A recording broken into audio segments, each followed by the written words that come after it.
अगला टॉपिक है हाइपरबोला। ठीक है। अब देखो हाइपरबोला, एलिप्स में क्या था, एलिप्स ऐसा करके था, ठीक है। हाइपरबोला में एलिप्स के यहां से टूट करके इस तरीके से बनता है। एक तरह से दो पैराबोला होते हैं पर ओरिजिन से पास हाँ, पर उनके वर्टेक्स ओरिजिन नहीं होते। तो दो ऐसे पैराबोला होते हैं जो सिमेट्रिकल होते हैं हाइपरबोला की फिगर में, ठीक है। अच्छा, इसमें और क्या क्या चीजें होती हैं, जैसे ये जो दो पैराबोला टाइप के आपको हाइपरबोला देखेंगे तो ये हो जाएंगे उनके क्या वर्टिसेस, ठीक है। अच्छा, और पहले डेफिनेशन, जैसे इलिप्स की डेफिनेशन में क्या था, इलिप्स में था ellipse is a set of all point, ठीक है, the sum of whose distances from two fix point, यानी फोकस, दो फोकस थे, फोकाई बोलते थे। तो इसका इससे डिस्टेंस से डिस्टेंस का जो सम होगा, या किसी और पॉइंट का इन दोनों से डिस्टेंस का सम होगा, या किसी और पॉइंट का इन दोनों डिस्टेंस सम होगा, ये हमेशा सेम होगा, कांस्टेंट। इलिप्स की डेफिनेशन थी, ellipse is set of all points, उन सभी पॉइंट्स का सेट, the sum of whose distances from two fixed points, यानी फोकस से, इज ऑलवेज सेम और कांस्टेंट। थोड़ा सा डिफरेंस है हाइपरबोला में, hyperbola is a set of all points the differences of whose distances, यहाँ पे सम था, यहाँ पे डिफरेंस है किसी दो पॉइंट से, दो पॉइंट का मतलब फोकस है, इधर भी दो होंगे क्योंकि एक इस तरफ के लिए होगा फोकस, एक तरफ के लिए होगा, उनका जो डिफरेंस होगा हमेशा कांस्टेंट होगा। यानी कि अगर यह फोकस F1 है सपोज और ये फोकस F2 है, तो अगर कोई भी हाइपरबोला पॉइंट लेंगे तो ये माइनस ये डिफरेंस का मतलब बड़े में से छोटा घटाओगे। अगर आप यहाँ से ले रहे हो तो ये डिस्टेंस माइनस ये, या यहां से ले रहे हो तो ये डिस्टेंस माइनस ये, हमेशा क्या होगा, सेम होगा। क्लियर? इसकी डेफिनेशन हुई, the set of all points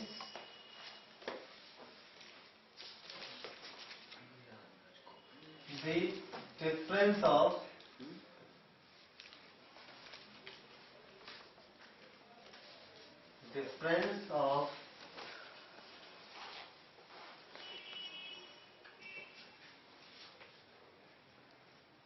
whose distances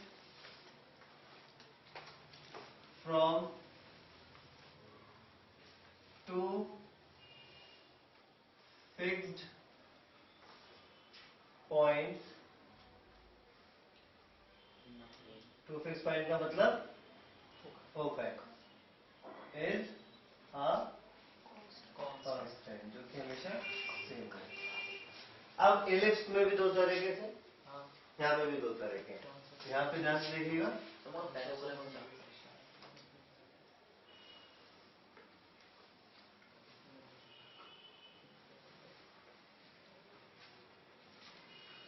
अगर ऐसा है, ठीक है, तो इसके फोकाई कहाँ लाई कर रहे हैं, एक्स एक्सिस पे। फोकाई अगर एक्स एक्सिस पे लाई करेंगे तो वर्टेक्स भी एक्स एक्सिस पे लाई करेंगे, ठीक है। तो इसको आप एक तरह से, जो इलिप्स में हमने हॉरिजॉन्टल वर्टिकल बोला था, तो इसको भी वैसे ट्रांसवर्स वगैरह बोलते हैं। तो आप सहूलियत के लिए ये एक तरह से एक्स एक्सिस के अलोंग यानी हॉरिजॉन्टल, और दूसरा वाई एक्सिस के अलोंग बनेगा इस तरीके से, ठीक, conjugate X Y, X Y. अब देखो इलिप्स में जो बड़ा वाला एंड जहां पे एक्सेस बड़ा वाला कवर करता था उसको हम बोलते थे मेजर एक्सिस, छोटे वाले को बोलते थे माइनर एक्सिस।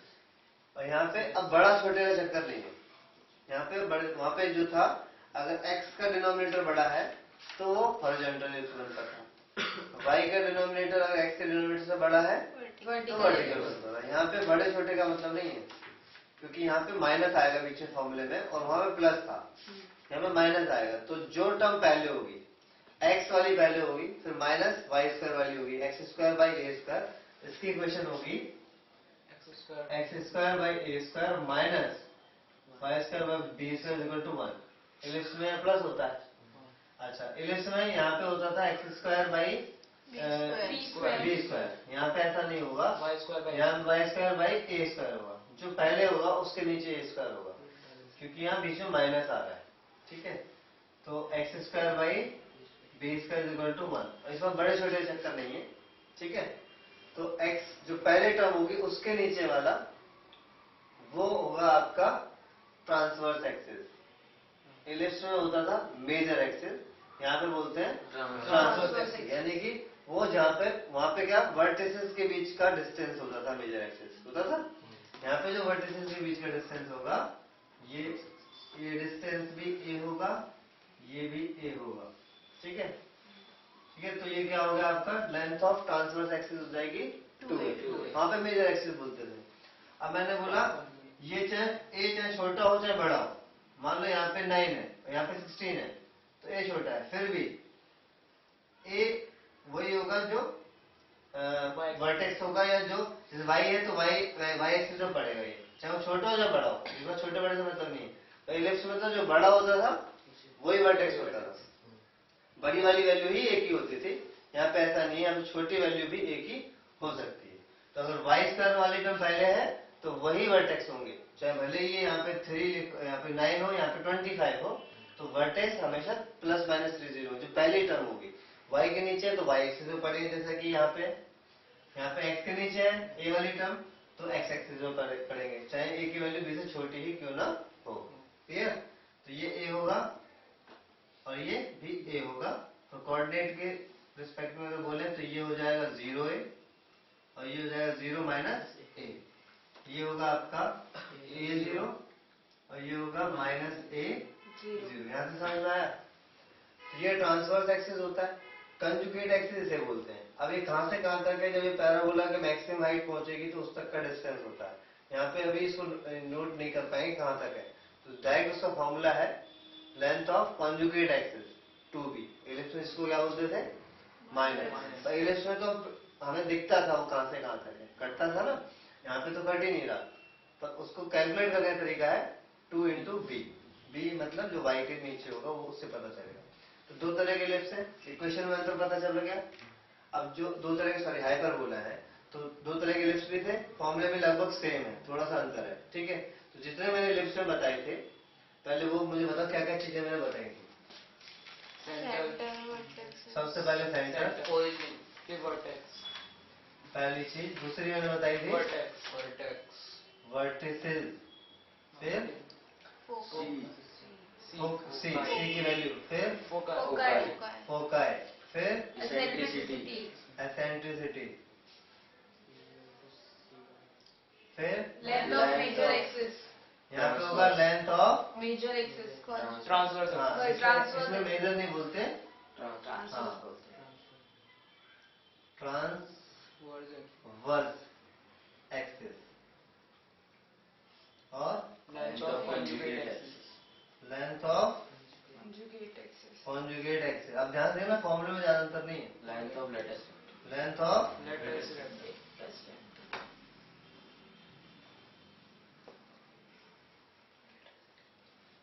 ठीक है।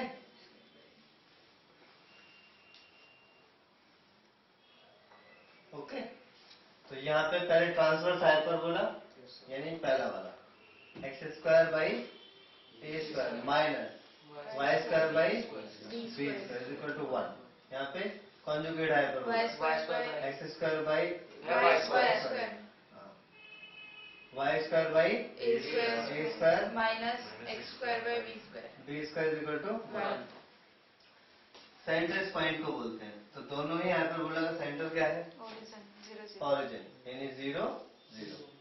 ठीक है, वर्टेक्स होते हैं जहाँ पे वो कटता है, ये कट रहा है। ठीक है, तो ट्रांसवर्स वाले का वर्टेक्स एक्स एक्सिस पे लाई कर रहा है और वर्टिसेस हमेशा प्लस माइनस ए वाली वैल्यू से बनेंगे। तो प्लस माइनस a0। यहाँ पे y एक्सिस में पड़ रहा है और वर्टेक्स में a ही होगा, चाहे वो छोटा हो चाहे वो बड़ा हो। ठीक है, 0 प्लस माइनस a। सी उसमें निकालने का था root a square minus B square, हाँ। यहाँ पे मैंने बोला ए छोटा भी हो सकता है, तो याद रखना इसमें ए स्क्वायर माइनस बी स्क्वायर इसमें प्लस होता है, क्योंकि छोटा अगर होता है, वैसे तो फॉर्मूले गलत हो जाएगा, पर अगर ऐसा होता भी तो रूट के अंदर माइनस आ जाएगा, यानी वो एक कॉम्प्लेक्स नंबर बन जाएगा। ठीक है, तो यहाँ पे ऐसा कोई लफड़ा ही नहीं है, क्योंकि माइनस आ ही नहीं सकता, अंदर आएगा दोनों ही। जैसे एलिप्स में दोनों के लिए सेम फॉर्मूला था, ए स्क्वायर माइनस बी स्क्वायर, इसमें भी दोनों के लिए सेम फॉर्मूला है, पर प्लस आएगा, हाइपरबोला। ठीक है, फोकाई, अब क्योंकि इसका वर्टेक्स एक्स एक्सिस पे है, तो फोकाई इसका भी एक्सिस पे लाई करेगा और उसके कोऑर्डिनेट होंगे प्लस माइनस C0, यानी ये माइनस C0 है और ये C0 है, ये 0C होगा, इसका फोकस 0 माइनस C। क्लियर? बोलो 0 प्लस माइनस C।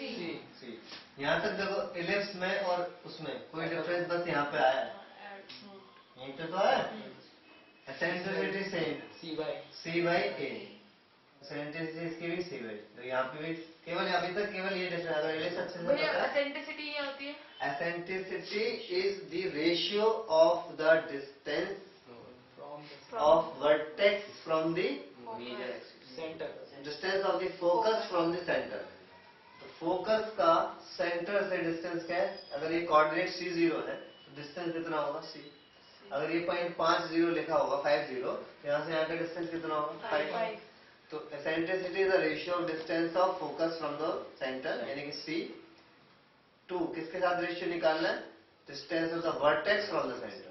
तो वर्टेक्स का सेंटर से कितना डिस्टेंस है? A। C by. इलिप्स के लिए भी वही फॉर्मूला है, हाइपरबोला के लिए इलिप्स में मेजर एक्सिस बोलते हैं, यहाँ पे ट्रांसवर्स। और इलिप्स में जो मेजर होता था वो बड़ा होता था हमेशा, यहाँ पे जरूरी नहीं हो बड़ा हो। ठीक है, ए की वैल्यू बी से छोटी भी हो सकती है, इलिप्स में ए की वैल्यू बी से बड़ी ही होगी, यहाँ पे छोटी भी हो सकती है, तो उससे मतलब नहीं छोटी से बड़ी हो। ट्रांसफर का मतलब मेजर एक्सिस का फॉर्मूला लग गया, मेजर मत बोलो क्योंकि यहाँ पे वो जरूरी नहीं है वो मेजर हो, तो फॉर्मूला लग गया 2A, दोनों ही यहाँ पे। ठीक है, क्योंकि ए चेंज हो जाएगा ना, तो यहाँ तक आपने देखा सब फॉर्मूले सेम है, और लेटेस्ट एक्टम का भी सेम है, 2B स्क्वायर बाई A। तो अगर फॉर्मूले से अगर देखें तो कहीं कोई चेंज नहीं है, केवल कॉन्जुगेट में बी क्यों लिया? माइनर एक्सिस को बोलते हैं भैया, लेकिन वहाँ पे तो आपने ए लिया हुआ है। कहाँ पे? वहाँ नीचे ये जिस जहाँ पे हाइपरबोला के वर्टिसेस पड़ते हैं वो ट्रांसवर्स एक्सिस होता है। ये देखो, ये ट्रांसवर्स एक्सिस इसका है और ये कॉन्जुगेट एक्सिस। अब हाइपरबोला ऐसा बनेगा तो वर्टेक्स यहाँ पे बनेंगे, वर्टेक्स जहाँ पे लाई करेंगे वो ट्रांसवर्स एक्सिस कहलाएगा। ये ट्रांसवर्स एक्सिस हुआ और ये वाला कॉन्जुगेट एक्सिस। अभी कॉन्जुगेट एक्सिस का यूज कहाँ है इसमें? है नहीं, पर कैलकुलेट करेगा तो 2B का फॉर्मूला लगाना पड़ेगा। यहाँ पे आप यूज का मतलब नहीं, आप ये बोलो कि आप भैया दिखाओ कहाँ पे है, तो वो मुश्किल हो जाए। इलिप्स में तो समझ में आ रहा था ना, इलिप्स में ऐसे कट रहा है, तो यहाँ से यहाँ की लेंथ 2A है और यहाँ से यहाँ की लेंथ 2B है, यहाँ से 2A तो समझ में आ रहा है, 2B नहीं आ रहा, पर अगर बोलेगा तो 2B कभी कटेंगे ही नहीं। अब ये मुझे नहीं पता क्यों नहीं कटेंगे, कटेंगे नहीं, पैराबोला इधर जा रहा तो नहीं कटेगा, पर अगर लेंथ निकालने को आएगी तो 2B रखना। ठीक है, ओके। और कोई क्वेश्चन? ठीक है, सब कुछ सेम है, ये ध्यान रखना। x पहले की माइनस है तो जो पहले होगा उसी पर वर्टेक्स और फोकस लाई करेंगे, और जो नीचे वैल्यू होगी वो वर्टेक्स यानी A की होगी, और जो माइनस वाले के बाद होगा वो क्या होगा? B होगा। ये फर्क नहीं पड़ता पहले वाली वैल्यू बड़ी है या छोटी है। तो इलिप्स में हम यही देख के पता लगाते थे कि वो बड़ी किसके नीचे है। अगर x के नीचे है तो वो हॉरिजॉन्टल होता था और y वाले के नीचे तो वर्टिकल। समझ में आ गया? इसको नोट कर लो, फिर बताते हैं।